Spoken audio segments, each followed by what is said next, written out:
Hello, my beautiful souls. Welcome sa ating tarot reading sessions. Keep in mind, general reading po ito. Maring mag-resonate, maring hindi. Kunin nyo na lang po kung para sa inyo and leave the rest. Maaring mag-shift na energies or magkabaliktad ang sitwasyon. Kaya kayo na pong bahala kung saan kayo nakalugar sa reading natin. So, let's see.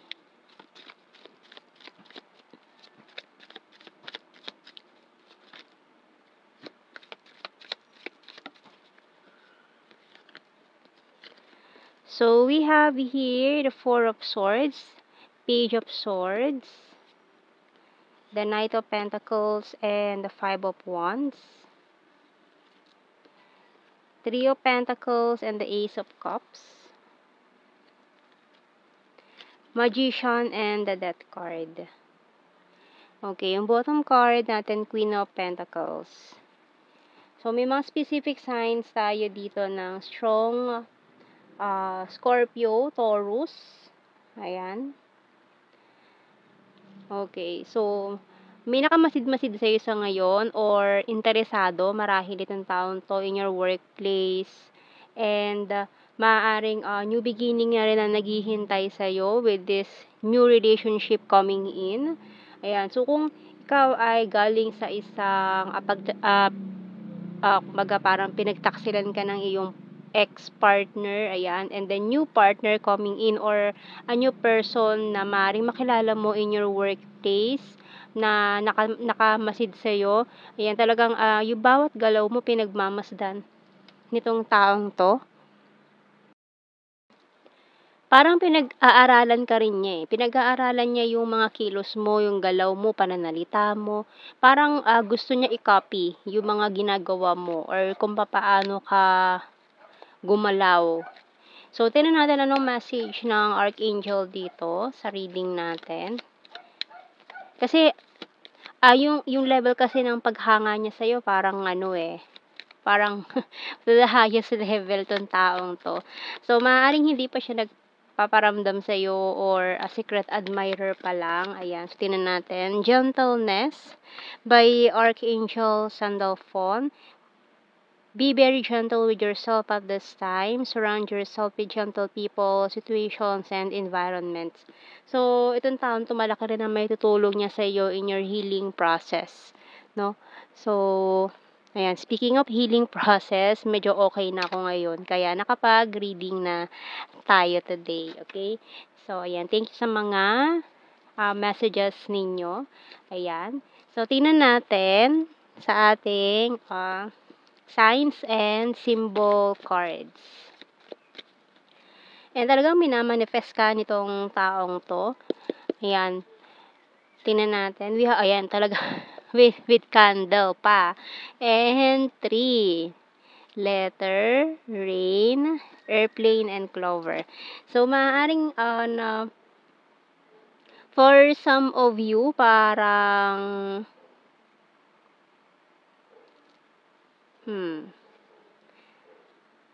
pwede tong maging long distance situation. Ayan. Maaring yung relationship ninyo in the future or in the long run pwede maging long distance. So we have here letter. So maaring nagpaparamdam na tong taong to sa'yo, may mga palipad hangin na siya or may mga secret message na siyang binibigay sa'yo, parang secret admirer na nagbibigay ng message, mga ganyan. So talagang nagpaparamdam na siya pero ayaw pa niya magpakilala directly kung sino siya. So tingnan natin sa ating tarot messages, oracle cards.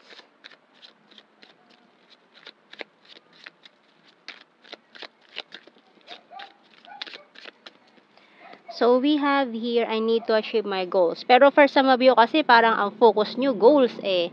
Parang i-ignore nyo pa itong taong to. We're compatible to each other. Pero yung compatibility ninyo talagang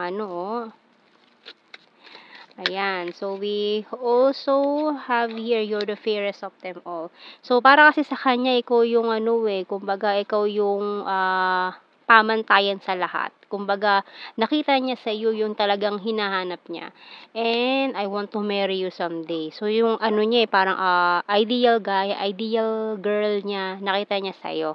So, we also have here at it's a disaster. I'll start to save money. Please accept my cup of love and you excite me. So, maaaring itong taon to mataas din yung pangarap niya, no? Maaaring nagpaplano din itong taon to na mag-ibang bansa. Kaya parang magiging long distance situation kayo nitong taong to and I regret rejecting you. So maaaring for some of you may mga rejection na nangyari dito or kayo maaaring ni-reject niyo siya.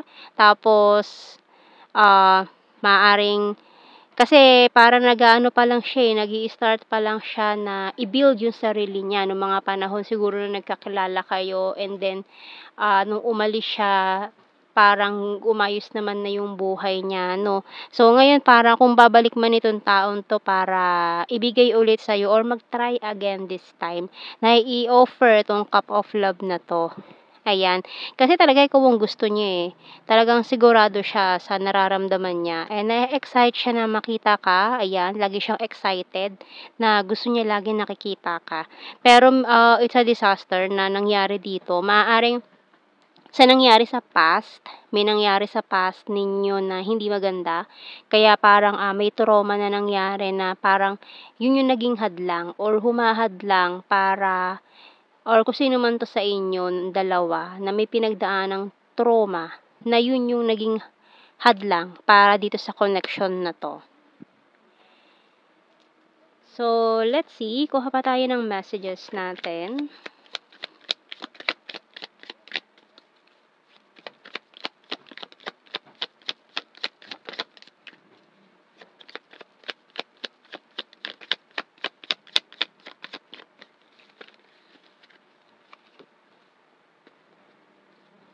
So, we have here, I look for you everywhere. So, talagang kahit saan siya magpuntay ko pa rin lagi hinahanap nitong taon to.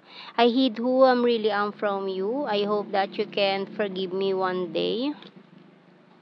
My life is not as together as it seems. I love you. I replay our conversations over and over. And I know that I crossed the line with you. It was my fault but I blamed you. Okay? So, kaya malakas nga na ano dito na maaaring for some of you, hindi na kayo nag-uusap nitong taong to. Pero, siya pala yung magiging next relationship mo talaga. Maaaring magtagpo ulit kayo. Maaaring nagkakalala kayo sa isang trabaho or work-related or kung saan man kayo nagkakilala na talagang may mga ginawa kayo na pinagtulungan pinagtulungan yung gawin. Ayan. So, may mga bagay na pinagtulungan kayong gawin nitong taong to or kung ano man tong organization kung saan kayo nagkakilala na may mga projects kayong ginawa together. Ayan. So, tingnan natin bottom card. You came closer than anyone. So, kuha tayo ng initials, maring initials na mga pangalan ninyo or kung ano man ang mabuong words na related sa inyo. Okay, so, let's see. Okay. T-I-D F-X-K-J-M H and P. Bottom card is G. Okay, so kuha tayo ng blue card. We have here destiny. So katalagang destiny kayo nitong taong to. No, kaya kahit for some of you hindi na kayo nag-usap, ayan, magkakaroon pa rin kayo ng ugnayan, infatuation, and ayan na nga, union of hearts. Okay. So, kung itong taong ito ay, for example, lumayo na, nag-abroad na, or nasa ibang lugar na, no? So, sa pagbabalik niya, talagang hahanapin ka niyan. Ayan o, I look for you everywhere. Talagang hahanapin ka niya eh. And feeling niya talaga ikaw yung nakatadhana para sa kanya 'no. Kaya kahit na for some of you nawalan na kayo ng communication, so ibig sabihin lang, nakilala mo na siya noon, maaaring hindi na kayo nag-uusap ngayon, and then eventually bigla siyang babalik, magkakausap ulit kayo. And ang malinaw dito, hindi naging kayo before. Maaaring missed opportunity, may O pa pala dun. Ayan, O. Maaaring missed opportunity na nangyari before sa inyo nitong taong 'to. And gano'n ano, parang, mapaglaro talagang tadhana na kayo pala talaga para sa isa't isa sa huli. Ayan, so tingnan natin general signs and messages. We have here earth signs, Taurus, Virgo, Capricorn, divine masculine, intelligent, other country. Ayan o, may other country. So, maaaring nga umalis nga siya ng bansa, no, para mag-ipon, patunayan yung sarili niya pagbalik niya. So, we also have here mirror and mirrored souls, caring, smart, and funny, August, logical, Taurus, 5, fire sign, Aries, Leo, Sag, shy at first, Virgo, trustworthy, amazing, sexy body, Cancer sign, crazy for you. Ayan, oh, kahit nagkahiwalay kayo, kahit hindi na kayo nag-uusap, parang ang hirap sa kanya, ang bigat para sa kanya na feeling niya para siyang nababaliw na hindi kanya makausap, hindi kanya makita, mga ganyan. And the water sign, Cancer, Scorpio, Pisces.